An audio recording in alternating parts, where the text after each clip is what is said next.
कैसे हैं आप लोग। आज की बायोलॉजी क्लास स्टार्ट करते हैं। बच्चा पार्टी आप लोग का डिमांड था मैम चैप्टर 5 के भी इंपॉर्टेंट क्वेश्चंस करवाइए। चैप्टर 5 और चैप्टर 6 में सभी बच्चों को इश्यू था, तो मैं चैप्टर 5 का इंपॉर्टेंट क्वेश्चन लेकर आई हूँ और मैं आप लोग को बताऊंगी प्रिंसिपल ऑफ इनहेरिटेंस और वेरिएशन से क्या क्या इंपॉर्टेंट टॉपिक है। वैसे मैंने प्रीवियस क्लास में आप लोग को जब हमारे संडे को डाउट क्लास हुआ था उसमें भी मैंने इससे रिलेटेड इंपॉर्टेंट टॉपिक बताया था और आज मैं पूरा इंपॉर्टेंट क्वेश्चन ही ले आई हूँ। तो हम लोग फटाफट इंपॉर्टेंट क्वेश्चंस को निपटा लेंगे और फिर हम लोग नेक्स्ट की भी तैयारी करेंगे। सो किसी को भी टेंशन नहीं लेना है। मैं बार बार बोलती हूँ कि आप लोग टेंशन मत लो, आप लोग की अच्छे से रिवीजन हो जाएगी, सिर्फ मिशन बैच को फॉलो करो। ओके, तो बच्चा पार्टी प्रिंसिपल ऑफ इनहेरिटेंस और वेरिएशन में आप लोग को यहाँ से ये पता लगेगा कि कितने number of question examiner ask करता है कौन से ईयर में। मैं बार बार आप लोग को याद दिलाती हूँ सिर्फ प्रीवियस 5 ईयर के ही क्वेश्चन इंपॉर्टेंट है। सो आप लोग देख सकते हो कि प्रीवियस 5 ईयर में देखो 2017 में 1 मार्क्स के 3 क्वेश्चन पुट किए गए थे और 5 मार्क्स के 2 क्वेश्चन और 2 मार्क्स के 1 क्वेश्चन। तो आपको इसी से पता लग रहा होगा बच्चा पार्टी की पेपर का वेटेज, इस चैप्टर का पेपर के अंदर कितना इंपॉर्टेंट रोल है, मतलब क्या वेटेज है इस चैप्टर का। ओके, 2018 में 1 मार्क्स के 5 क्वेश्चन थे और 2 मार्क्स के 1 क्वेश्चन थे और 5 मार्क्स के 1 क्वेश्चन थे। मतलब आप लोग जोड़ सकते हो, मार्क्स जोड़ सकते हो 5, 6, 7, 8, 9, 10, 11, 12। मतलब इस चैप्टर से ओनली 12 मार्क्स के क्वेश्चन एग्जामिनर पुट करता है एग्जाम में। सो आप लोग को पता लग रहा होगा बच्चा पार्टी कि ये चैप्टर एग्जाम ऑफ व्यू से कितना इंपॉर्टेंट है। मैं आपको बार बार याद दिलाती हूँ कि प्रिंसिपल मेंडल का जो प्रिंसिपल ऑफ इनहेरिटेंस और वेरिएशन था, जो वंशागति के जो नियम थे, प्रिंसिपल्स के अंदर जो वेरिएशन उत्पन्न होते थे वंशागति के नियम में, तो बच्चा पार्टी आप सबने इस चीज को 10th क्लास में भी पढ़ा होगा कि वंशागति के नियम में क्या क्या वेरिएशंस आते हैं, क्या क्या अनुकरण होता है। तो ये चीजें आप लोग को 10th में भी कुछ पढ़ा है, तो उन्हीं 11th और 10th को मिलाकर 12th में थोड़ा हाई लेवल का बना दिया गया है, वरना बातें सेम वही है, 1 जीन के ऊपर, 2 जीन्स के ऊपर म्यूटेशन। सो अभी मैं आप लोग को इससे रिलेटेड क्वेश्चंस भी करवाऊंगी, सो डोंट वरी, टेंशन लेने की जरूरत नहीं है। और आज तो 31st हो गया और कल 1 जनवरी है, तो आप लोग मैसेज करके मेरे को बताओ कि आप लोग को लाइव क्लास चाहिए कल या नहीं चाहिए, या कल 1 जनवरी सेलिब्रेट करना है सबको। आज तो रात को नींद नहीं आने वाली किसी को, है ना बच्चा पार्टी। देखो 2019 में भी 2 मार्क्स का 1 मार्क्स का 2 क्वेश्चन था, 2 मार्क्स का भी 2 क्वेश्चन था, 5 मार्क्स का भी 1 क्वेश्चन था। सो बच्चा पार्टी आप लोग को ऑल ओवर इस चैप्टर का वेटेज पता लग रहा होगा ना कि इस चैप्टर का वेटेज क्या है, कौन से ईयर में कितने मार्क्स क्वेश्चन एग्जामिनर पुट करता है। सो टाइम को वेस्ट नहीं करते और नेक्स्ट स्लाइड को बैक करके देखते हैं। बच्चा पार्टी ये देखो, आप लोगों को इस माइंड मैप के थ्रू मैं पूरे चैप्टर को एक बार याद दिला देती हूँ कि इस चैप्टर में हमने पढ़ना क्या है। ओके, प्रिंसिपल ऑफ इनहेरिटेंस और वेरिएशन, वंशागति के नियम और अनुकरण के ऊपर हम लोग बात करेंगे, जो यहाँ पे लिखा गया है प्रिंसिपल ऑफ इनहेरिटेंस और वेरिएशन। आप लोग को पता ही है कोई चीज आपके मतलब जेनेटिक चलता आ रहा है, बिल्कुल आपके पीढ़ी दर पीढ़ी चलता आ रहा है, तो उसमें वेरिएशन होता है। उसी प्रकार से जो मेंडल का वंशागति के जो नियम है उनमें भी वेरिएशन है। सो हम लोग पढ़ेंगे कि क्या क्या हम लोग मेंडल्स के बारे में पढ़ सकते हैं इसमें। बच्चा देखो, इसमें हम लोग 7 कैरेक्टर्स के बारे में पढ़ेंगे, कंप्लीट डोमिनेंट कैरेक्टर 7 कैरेक्टर, जो small, dwarf, tall, round, shape, इन सब के बारे में हम लोग पढ़ेंगे जो 7 कैरेक्टर में डिफाइन है। कितने कैरेक्टर में डिफाइन है बच्चा पार्टी? 7 कैरेक्टर में मेंडल का लॉ ऑफ इनहेरिटेंस जो डोमिनेंस है, जेनेटिक गुण है, वो जीनोटाइप फिनोटाइप रेशियो के अंदर क्या है, डिफाइन किया गया है 7 कैरेक्टर के अंदर। ओके, उसके बाद हम लोग इसमें सबसे इंपॉर्टेंट पढ़ेंगे कि लॉ ऑफ डोमिनेशन क्या होता है, लॉ ऑफ सेग्रेशन क्या है, सेपरेट करने का लॉ क्या था, लॉ ऑफ इंडिपेंडेंट एस्ट्रोमेंट क्या था, साइकिल सेल एमिया क्या था, क्रोमोसोमल डिसऑर्डर क्या था, क्या क्या कारण आ गए थे, विकरण आ रहे थे उनके अंदर, वो पढ़ेंगे। और उसके बाद हम क्लेनीफिल्टर का साइड्रोम, ट्यूनर साइड्रोम्स के बारे में भी पढ़ेंगे कि क्या क्या विज्ञानियों के तर्क वितर्क हुए थे आपस में। उसके बाद हम क्रोमोसोमा थ्योरी पढ़ेंगे, रेशियोज पढ़ेंगे कि फिनोटाइप्स रेशियो क्या होता है, जीनोटाइप्स रेशियो क्या होता है बच्चा पार्टी। और उसके बाद हम लोग मेंडल्स के पूरे पूरे लॉ के बारे में जानेंगे, नॉन मेंडल इनहेरिटेंस के बारे में पढ़ेंगे, मल्टीपल एलील्स के बारे में पढ़ेंगे, 1 जीन क्या होता है, 2 जीन क्या होता है, उसके बारे में पढ़ेंगे। तो ये माइंड मैप जो है वो पूरे चैप्टर्स को एक बार रिकॉल करवाने के लिए मैं शो करती हूँ। ओके, सो आप लोग को बिल्कुल टेंशन नहीं लेना है। सिर्फ जो चैप्टर 5 किसी ने नहीं पढ़ा है या लेक्चर के दौरान भी उसे समझ में नहीं आया है तो टेंशन लेना नहीं है बिल्कुल भी। सिर्फ और सिर्फ जो मैं क्वेश्चन करवा रही हूँ उनको फॉलो करना है। ओके, तो अब सबसे पहले Mendel of law of inheritance में जो 2 मार्क्स में जो आपको डिफाइन करने वाले क्वेश्चंस हैं वो है व्हाट इज जेनेटिक्स। जेनेटिक क्या होता है बच्चा पार्टी, आपको भी पता है जेनेटिक क्या होता है। जो पीढ़ी दर पीढ़ी चलता आ रहा है उन्हीं को जेनेटिक कहते हो ना। जो एक वंश से दूसरे पीढ़ी तक आता जा रहा है उसको हम जेनेटिक कहते हैं।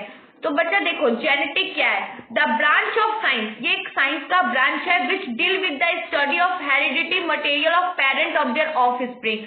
जो पेरेंट्स के थ्रू अपने बच्चों में आता है उन बच्चों के थ्रू उनके बच्चों में जाता है। ये एक साइंस का ब्रांच है बच्चा, जो एक ट्री टाइप का है, फ्लो चार्ट है, जो 1 से 2, 2 से 3, 3 से 4 में क्या हो रहा है, सेपरेट हो रहा है। ओके, उसके बाद आ जाओ हेरिडिटी क्या होता है।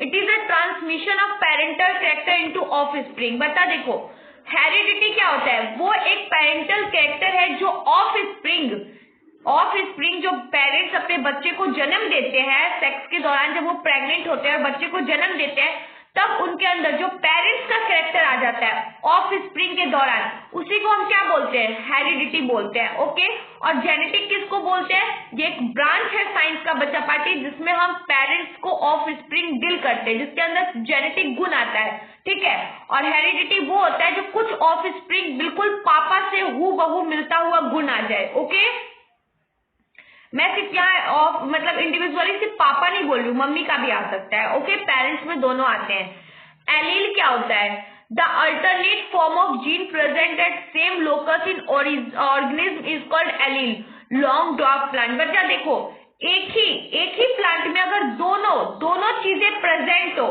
दोनों चीजें मतलब एक ही बच्चे में दोनों गुण प्रेजेंट हो, दैट टू बी एलील। मतलब मैं आपको समझाती हूँ, मान लो मेरे अंदर कुछ गुण मम्मी वाले भी है, कुछ गुण पापा वाले हैं, मतलब मैं एक एलील हूँ। मतलब अल्टरनेट फॉर्म हो रहा है जीन्स का, एक ही पॉइंट में दोनों चीज लोकस कर जा रहे हैं, शो किया जा रहा है। मतलब is to be mean of allele कि एक ही चीज में दोनों चीज सो रहा है। जैसे एक पी प्लांट है, ओके, ये इसके अंदर दोनों गुण है, लॉन्ग एंड ड्वार्फ प्लांट, इसी का जेनेटिक एक लॉन्ग निकल के आएगा और एक ड्वार्फ निकल के आएगा। मतलब एक ही प्लांट में दोनों गुण प्रेजेंट है। Okay, that's to be mean of allele. Gene क्या होता है बच्चा party, it is the basic unit of heredity.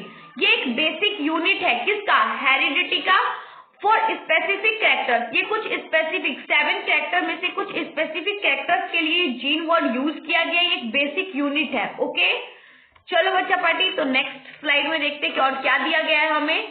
Okay, तो हमारा पहला ऑब्जेक्टिव क्वेश्चन है, law of segregation is now held.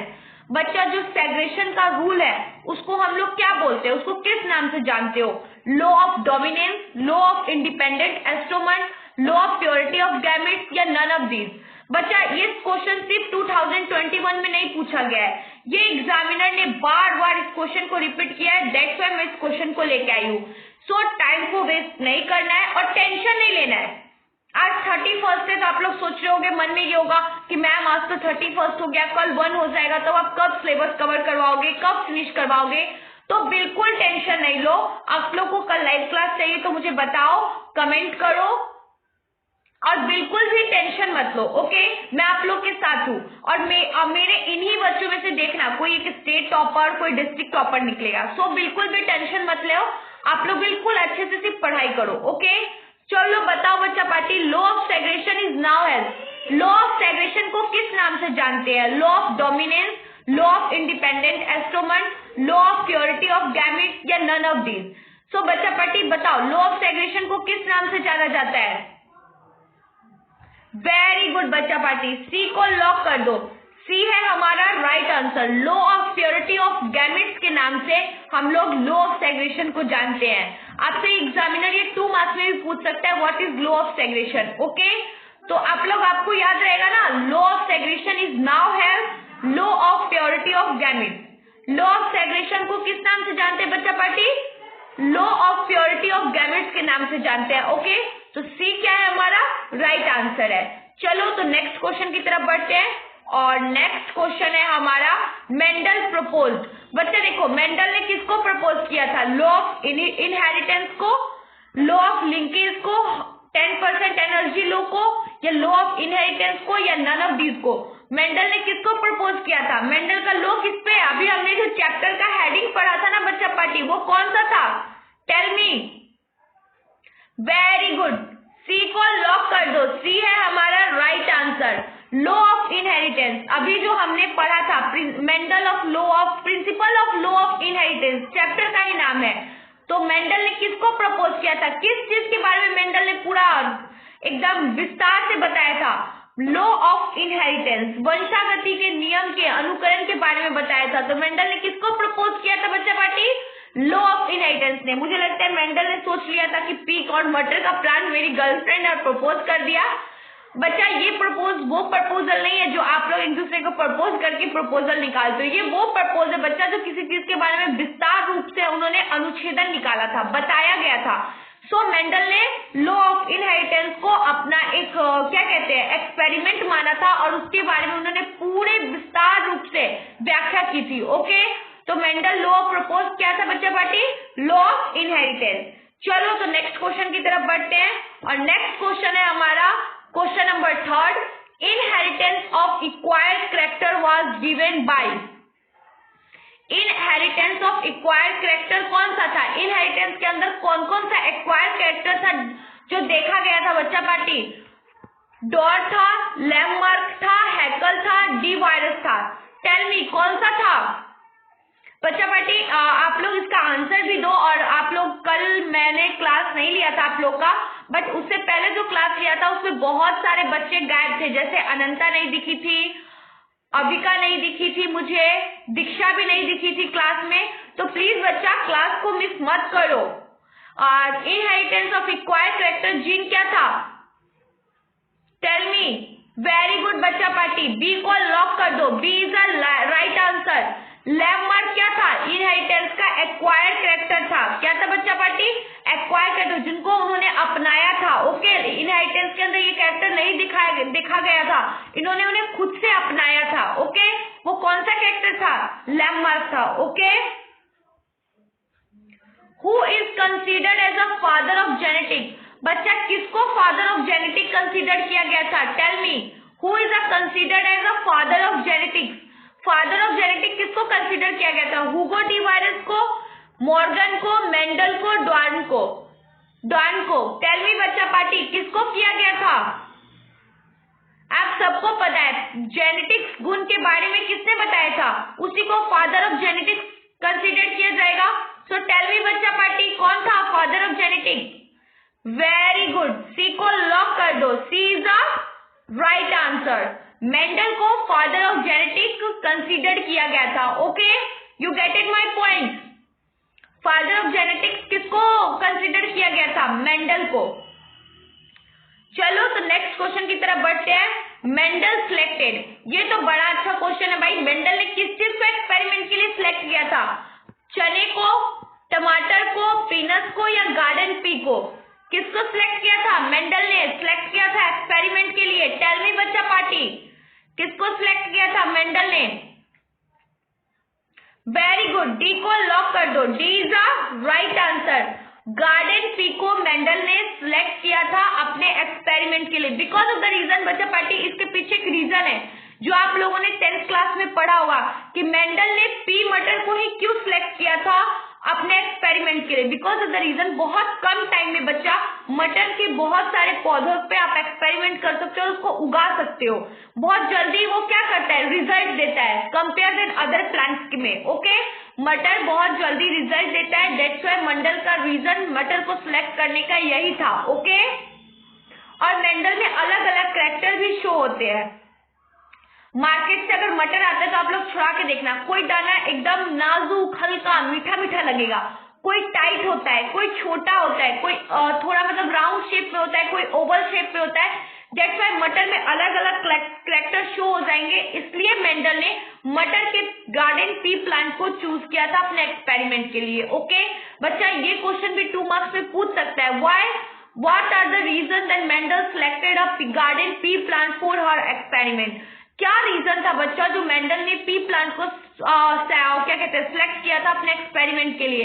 तो आप लोग अपने वर्ड में भी लिख सकते हो, because of the reason Mendel selected a pea plant, that's why they can be result is very fastly, they have many character show in one plant. Okay, एक ही प्लांट में बहुत सारे वेरिएशन थे, बहुत सारे क्या थे बच्चा पार्टी, स्टेज थे, बहुत सारे कैरेक्टर थे, दैट्स व्हाई मेंडल ने क्या किया था, पी प्लांट को सिलेक्ट किया था। ओके, और अनंता वेरी मतलब दिल से हार्ट से very thank you so much बच्चा पार्टी अनंता आपका कि आपने इतना सुंदर सा कमेंट किया, best biology teacher, thank you so much बच्चा। चलो तो नेक्स्ट क्वेश्चन की तरफ बढ़ते हैं। बच्चा इस टाइप के क्वेश्चन मैंने इसलिए दिखाए आप लोगों को कि इस टाइप के स्टेटमेंट वाले क्वेश्चंस आपके एग्जाम में नहीं आते हैं, बट फिर भी अगर आप लोग चाहते हो कि मैम इस टाइप का एक मिनट बच्चा पार्टी,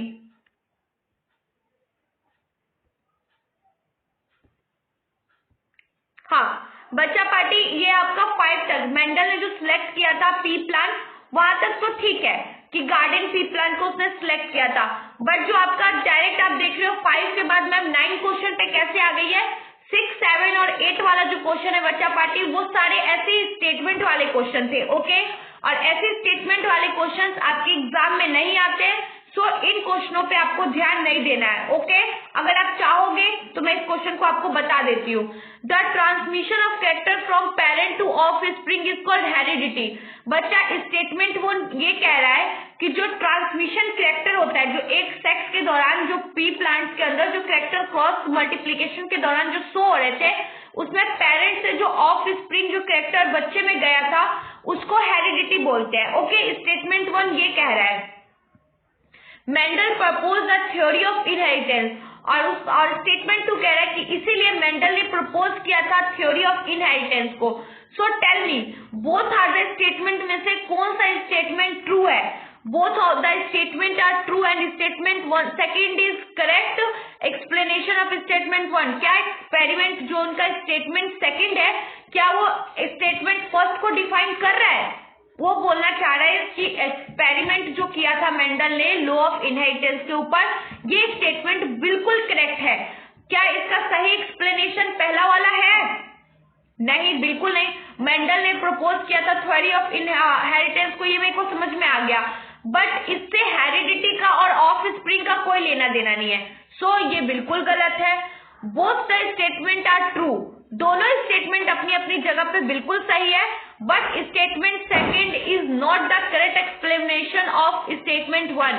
बच्चा बोथ स्टेटमेंट बिल्कुल ट्रू है, बट स्टेटमेंट सेकंड है वो करेक्ट नहीं है, एक्सप्लेनेशन स्टेटमेंट 1 की जगह पे। Okay, statement 1 is true but statement second is false, ये भी गलत है, कट कर दो। Statement first is false, statement first fall नहीं है, बिल्कुल सही है कि ट्रांसमिशन के दौरान पेरेंट्स का कैरेक्टर ऑफस्प्रिंग हेरिडिटी कहलाता है, बिल्कुल राइट है, but statement second is true, ये भी रॉन्ग है। तो इन सब में से जो सबसे ट्रू स्टेटमेंट है वो है स्टेटमेंट बी। दैट्स व्हाई बच्चा पार्टी इसका राइट आंसर होगा बी।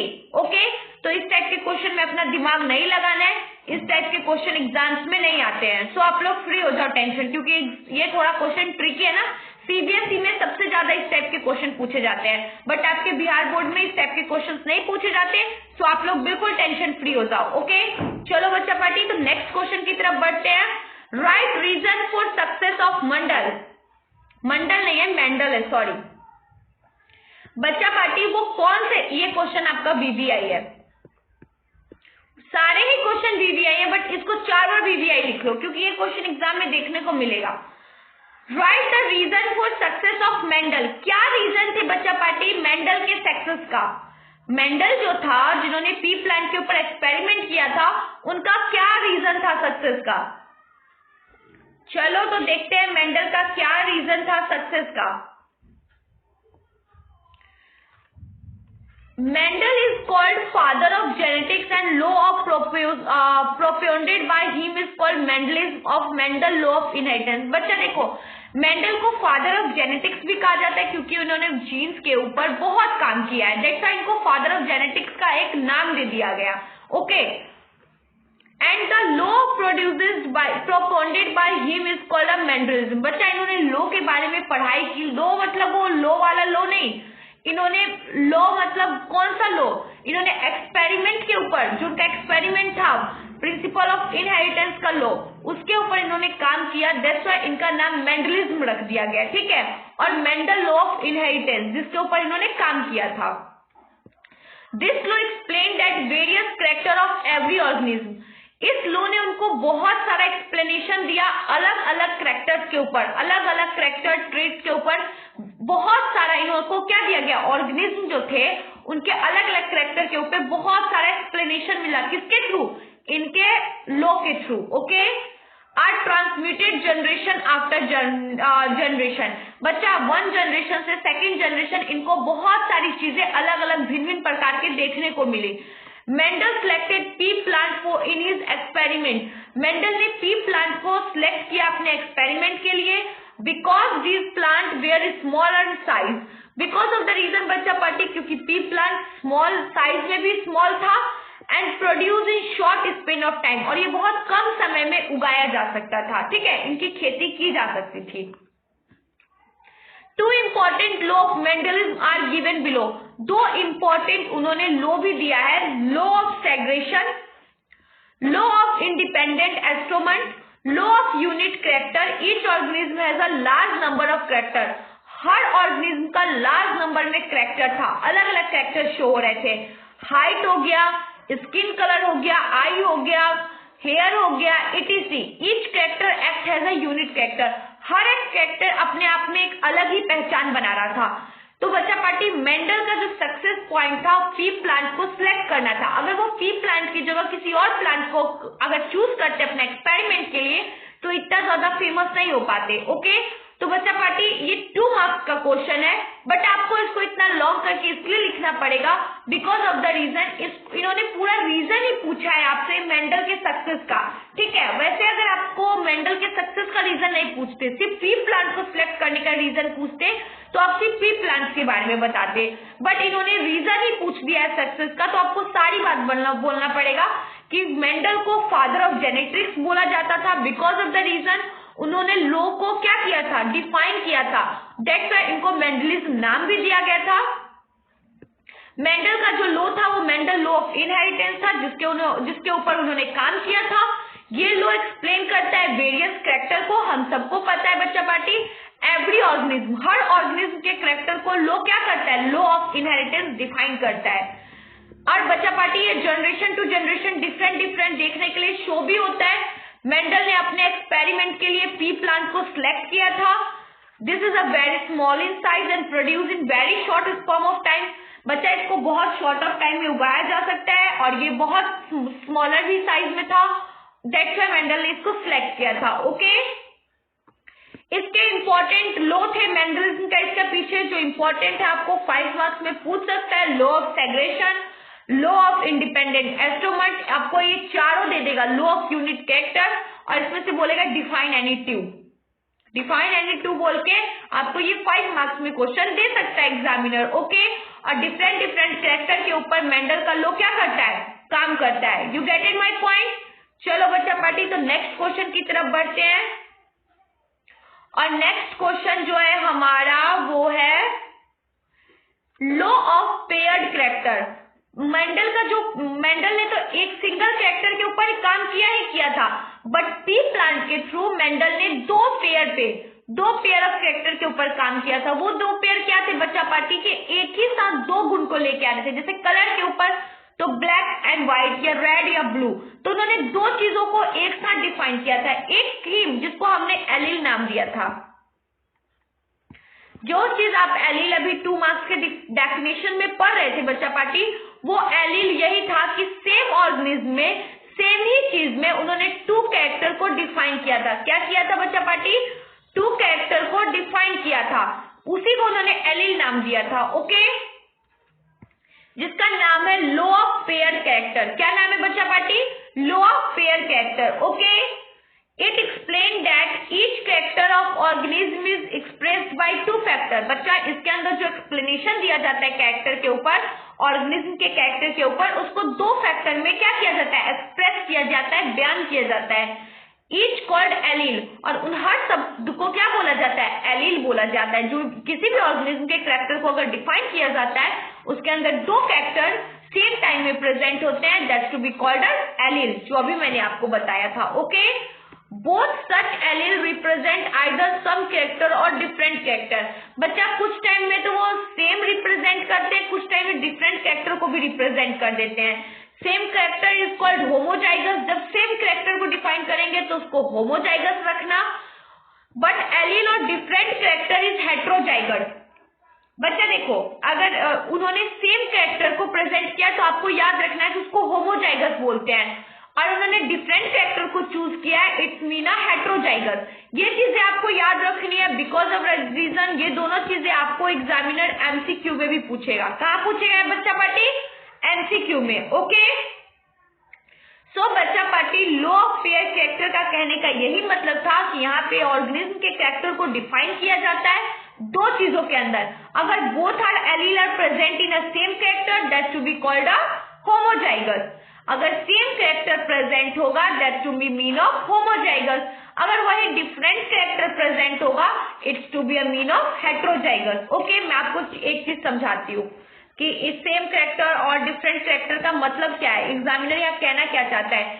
जैसे हमने प्लांट के टॉल को ले लिया, तो हमने टॉल में लॉन्ग टी को लिया, ठीक है, तो ये हमारा एक सेम कैरेक्टर हो गया। क्या हो गया बच्चा, ये सेम कैरेक्टर को आप डिफाइन कर रहे हो, ठीक है। यहीं पे आपने एक लॉन्ग टी लिया और एक शॉर्ट टी लिया, मतलब आप क्या कर रहे हो, टू डिफरेंट कैरेक्टर को डिफाइन कर रहे हो, या आप दो डिफरेंट कैरेक्टर को डिफाइन कर रहे हो, और इसी के बीच में आप क्या करवा देते हो, क्रॉस पॉलिनेशन करवा देते हो, क्रॉस मल्टीप्लीकेशन करवा देते हो। ओके, तो बच्चा पार्टी अगर सेम होगा तो मतलब होमोजाइगस, और डिफरेंट होगा मतलब हेट्रोजाइगस। ओके, इसी को कैरेक्टर बोलते हैं। ये डब्लू भी ले सकते हो, राउंड, व्रिंकल, ये सारे 7 कैरेक्टर, मैंने आपको 7 कैरेक्टर के बारे में बताया था ना, ये एनसीईआरटी बुक में दे रखा है मेंडल के 7 कैरेक्टर, आप वहां से जाके देख लेना, ठीक है बच्चा पार्टी। अब आता है हमारा फिर से टॉपिक जो है हमारा इनहेरिटेंस ऑफ वन जीन। ये हमारे एनसीईआरटी का टॉपिक है, जिसमें से ये सारे पॉइंट्स एग्जाम ऑफ व्यू से इंपॉर्टेंट है। ओके, सबसे पहले डोमिनेंट ट्रेट क्या होता है, it is one of the pair of allele. बच्चा, डोमिनेंट ट्रेट एक एलील ही है जिसमें वन पेयर प्रेजेंट होता है सेम कैरेक्टर का, which can express itself where present is homozygous। मैंने अभी बताया कि सेम कंडीशन प्रेजेंट होता है, और हेट्रोजाइगस स्टेज, इसके अंदर हेट्रोजाइगस स्टेज भी देखने को मिल सकता है। Is factor of tallness in hybrid, देखो बच्चा मैंने यहाँ दिखाया, देखो ये सेम कैरेक्टर, ये डिफरेंट कैरेक्टर, तो डोमिनेंट ट्रेट इसी को बोलते हैं कि जब आप दोनों एलील को प्रेजेंट करते हो, एक्सप्रेस करते हो, उनके अंदर क्रॉस मल्टीप्लीकेशन करवाते हो, that to be mean of dominant trait. Okay, ये हाइब्रिड के अंदर भी हो सकता है, और मतलब टॉलनेस के अंदर, ये हाइब्रिड के अंदर प्रेजेंट कर सकते हो आप। एक साथ होगा तो हेट्रोजाइगस है, दो अलग डिफरेंट होंगे तो, और सेम है तो होमोजाइगस है। ओके, इसमें कुछ नया नहीं है। रिसीव ट्रेट क्या होता है, रिसीव ट्रेट क्या होता है वो देखो, the factor of allele pair which is unable to express is effect in hybrid, alert in hybrid tall plant. बच्चा देखो, रिसीव ट्रेट ये होता है कि जब इन दोनों के बीच क्रॉस मल्टीप्लीकेशन करवा के कोई नया ट्रेट निकल के आएगा, उसी को हम रिसीव ट्रेट बोलते हैं। जिन्होंने क्या किया, होमोजाइगस हेट्रोजाइगस को क्रॉस करते हुए एक नया ट्रेट डिफाइन किया है, that to be a recessive trait. Okay, F1 generation क्या होता है, the first generation of spring produce by hybridization. बच्चा, पहली बार दो जीन्स को आपस में क्रॉस मल्टीप्लीकेशन करवाते हो, उन्हीं को फर्स्ट जनरेशन कहते हैं। जब दो जीन को सिलेक्ट करते हो आप लोग, जैसे ये दो जीन को हमने सिलेक्ट किया, ये फर्स्ट जनरेशन है, और जब उनके बीच क्रॉस मल्टीप्लीकेशन करवा के हम कुछ नया रिसेसिव ट्रेट निकालते हैं, उसको F2 जनरेशन बोलते हैं। Okay, the second generation of spring produce by cross between hybrid parents of F1 generation. जब हम उसके अंदर क्रॉस करवाते हैं F1 जनरेशन वाले से, और उससे जब कुछ नया निकल कर आता है, that's to be mean of F2 generation. Okay, you get it my point. अब आ जाओ, मोनोहाइब्रिड क्रॉस क्या होता है, cross between one pair of contrasting character of two plants. बच्चा देखो, जब दो डिफरेंट कैरेक्टर के बीच में आप लोग क्रॉस करवाते हो, तो उसी को आप क्या बोलते हो, मोनोहाइब्रिड करवाते हो, क्योंकि कंट्रास्टिंग उसको इसलिए बोला गया है क्योंकि वहां दो डिफरेंट पेयर प्रेजेंट होते हैं। Okay, you get it my point. अब आप इसमें टेंशन लेने वाली नहीं। डोमिनेंट ट्रेट क्या है, जो आप दो डिफरेंट जनरेशन को प्रेजेंट कर रहे हो, मतलब दो डिफरेंट कैरेक्टर को प्रेजेंट कर रहे हो, उसको डोमिनेंट ट्रेट बोलते हैं। रिसेसिव ट्रेट उसको बोलते हैं जो इन दोनों को सिलेक्ट किया, उन दोनों के बीच में जो क्रॉस मल्टीप्लीकेशन करवाते हैं और उससे जो रिसीव होता है उसको रिसेसिव ट्रेट बोलते हैं। F1 जनरेशन किसको बोलते हैं, जब आप किसी दो चीजों को सिलेक्ट करते हो, जैसे कि आपने लड़की देखने गया, आपने वहां जो लड़की को सिलेक्ट किया, वो लड़की को आप क्या बोलोगे, F1 जनरेशन बोलोगे। और जब उस लड़की को उस लड़के से जिससे शादी करवानी है उससे मिलवा दोगे तो उसको क्या बोलोगे, जब वो दोनों आपस मिलेंगे और उनका एक बच्चा रिसीव होगा उसको क्या बोलोगे, F2 जनरेशन बोलोगे। ओके, और मोनोहाइब्रिड किसको बोलोगे, जब उन लड़का और लड़की दोनों के जो बच्चे होंगे उन दोनों को क्या बोलोगे आप, मोनोहाइब्रिड क्रॉस बोलोगे, क्योंकि उन दोनों का अलग अलग कैरेक्टर निकल के आया और आप उन दोनों में क्या करवा रहे हो, क्रॉस मल्टीप्लीकेशन करवा रहे हो। That to be mean of monohybrid cross. Okay, you get it my point. अगर कोई भी प्रॉब्लम होगा तो टेंशन मत लेना। लाइव क्लास अगर आप लोग को चाहिए तो आप लोग मुझे बता देना, मैं उसमें भी इन चीजों को क्लियर कर दूंगी अगर किसी का डाउट होगा तो। ओके, वरना मेरे लेक्चर्स जाके आप लोग देख सकते हो, उसमें मैंने बहुत अच्छे से क्रॉस मल्टीप्लीकेशन करके भी आप लोग को डिफाइन किया है। ओके, सो अभी तो ये इंपॉर्टेंट क्वेश्चन को आपको लर्न करना पड़ेगा, बिकॉज ऑफ द रीजन ये एग्जाम ऑफ व्यू से मोस्ट इंपॉर्टेंट है। अगर इनहेरिटेंस ऑफ वन जीन से कोई भी क्वेश्चन पूछता है एग्जामिनर, आप इनमें से कोई भी पॉइंट उठा के लिख देना, जब कुछ भी ना समझ में आए तब पता चले आंसर आ रहा है, फिर भी मैम ने बोला था ये यहाँ से उठा के लिख देना, फिर आप लिख देना, ऐसा नहीं करना है। ओके, सो बच्चा पार्टी चलो फिर नेक्स्ट क्वेश्चन की तरफ बढ़ते हैं। और नेक्स्ट क्वेश्चन है हमारा an exception of Mendel law. Mendel law से क्या एक्सेप्टेशन था, मेंडल लॉ से क्या एक्सेप्टेशन था, टेल मी। डोमिनेंस का, प्योरिटी ऑफ गैमेट का, लिंकेज का, इंडिपेंडेंट एस्टोमेट का, किसका था बच्चा पार्टी, एक्सेप्टेशन क्या था मेंडल लॉ से? क्या वो डोमिनेंस शो करना चाहते थे, मुझे नहीं पता। प्योरिटी ऑफ गैमेट मुझे नहीं पता, लिंकेज मुझे नहीं पता, इंडिपेंडेंट एस्टोमेट मुझे नहीं पता। तो बताओ आप लोग, एक्सेप्टेशन क्या था मेंडल को लॉ से? वेरी गुड, सी को लॉक कर दो बच्चा party, C is the right answer. Mendel का एक्सेप्टेशन क्या था, लिंकेज था। मेंडल का एक्सेप्टेशन क्या था, एक्सेप्टेशन क्या था मेंडल लॉ से, लिंकेज था। ओके, और अब हमारा नेक्स्ट क्वेश्चन है फिनोटाइपिक रेशियो। क्या है बच्चा, phenotypic ratio F2 generation in complete dominance. अब देखो फिनोटाइपिक F1 जनरेशन होगा, मतलब ये शो करेंगे 1:2:1, सॉरी पहला जनरेशन होगा तो 1:3:1 को शो करेंगे। देन F2 जनरेशन है, F2 जनरेशन वो भी इनकम्प्लीट डोमिनेंस, तो कौन सा जनरेशन शो होगा, टेल मी। क्या वो 3:1 होगा, 2:2 होगा, 1:2:1 होगा, या नन ऑफ दिस होगा? टेल मी बच्चा पार्टी, क्या होगा फिनोटाइपिक रेशियो F2 जनरेशन में, वो भी कब, इनकम्प्लीट डोमिनेंस में?